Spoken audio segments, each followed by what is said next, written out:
যোগসুর নির্বাচিত প্রতিনিধিরা ঘোষণা করেছেন। এই যোগসু নির্বাচনে আমাদের পুরো ক্রেডিটটা আমরা জুলাই বিপ্লবের সকল শহীদদেরকে দিতে চাই এবং এই আমাদের যে ক্রেডিট সেটি শহীদ উসমান বিন হাদি ভাইকে দিতে চাই এবং বাংলাদেশের সাবেক প্রধানমন্ত্রী আপসহীন নেত্রী যাকে বলা হয়, যিনি সবসময় আধিপত্যবাদের বিরুদ্ধে আগ্রাসনের বিরুদ্ধে কথা বলেছেন, আমরা বেগম খালেদা জিয়াকে দিতে চাই। একই সাথে বাংলাদেশের সকল আজাদী আন্দোলনের শহীদদেরকে দিতে চাই। যোগসু নির্বাচনে এখানে কেউ জয় অথবা পরাজয় হয়নি, এর মাধ্যমে শিক্ষার্থীরা বিজয় হয়েছে, জগন্নাথ বিশ্ববিদ্যালয়ের শিক্ষার্থীরা বিজয় হয়েছে এবং বাংলাদেশের আজকে 5টি ক্যাম্পাসের নির্বাচন হয়েছে, ডাকসু, জাকসু, রাকসু, চাকসু এবং যোগসু।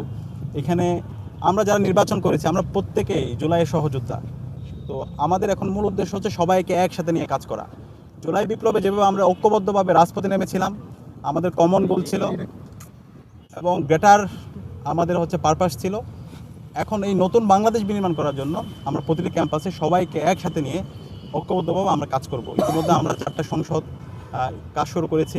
শিক্ষার্থীরা ইতিমধ্যে প্রতিটি ক্যাম্পাসে দৃশ্যমান পরিবর্তন দেখতে পেয়েছে এবং ইনশাআল্লাহ আমরা কথা দিচ্ছি আমরা শিক্ষার্থীদেরকে যেই কমিটমেন্টগুলো দিয়েছি তা তো বাস্তবায়ন করবই এবং তার চেয়ে 5 গুণ বেশি কাজ করবো ইনশাআল্লাহ।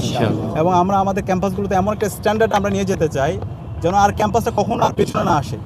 আমাদের ক্যাম্পাসগুলোতে আর কখনো চাঁদাবাজের ঠিকানা হবে না, ক্যাম্পাসগুলোতে কখনো আর টেন্ডারবাজের ঠিকানা হবে না, ফাও খাওয়ার ঠিকানা হবে না। গণরুম এবং গ্যাস রুম তৈরি করার মাধ্যমে শিক্ষার্থীদের উপর যে নিপীড়ন করা হয়েছিল সেগুলোর ঠিকানা এখন এই ক্যাম্পাসগুলোতে হবে না।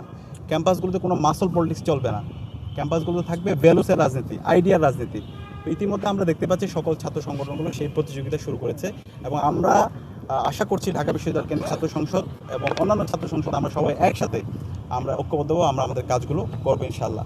এই জায়গায় আমাদের কমন গোল যেটা থাকবে ক্যাম্পাসের শিক্ষার্থীদের স্বার্থ একটা নিরাপদ ক্যাম্পাস নির্মাণ করা এবং জুলাইয়ের শহীদরা যে আমানত আমাদের উপর রেখে গেছে সেই আমানত যথাযথ হক আদায় করা এবং শিক্ষার্থীদের কাছে আমরা যে কমিটমেন্টগুলো দিয়েছিলাম সেই প্রত্যেকটা কমিটমেন্টের যথাযথ বাস্তবায়ন করা। তো আমি বিশ্বাস করি ইনশাআল্লাহ শিক্ষার্থীরা আমাদের উপর যে আমানত রেখেছেন প্রত্যেকটা আমানতের আমরা যথাযথ হক আদায় করতে পারবো ইনশাআল্লাহ।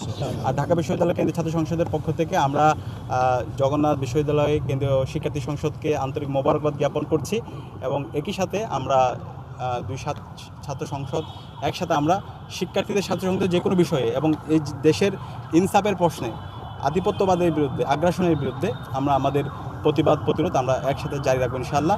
এবং আসন্ন যে নির্বাচন সেই নির্বাচনটি খুবই গুরুত্বপূর্ণ। আমরা যারা তরুণরা আছি, বাংলাদেশের তরুণরা, তারা প্রায় 3 কোটি তরুণ আছে, তারা গত 3 মেয়াদে ভোট দিতে পারেনি।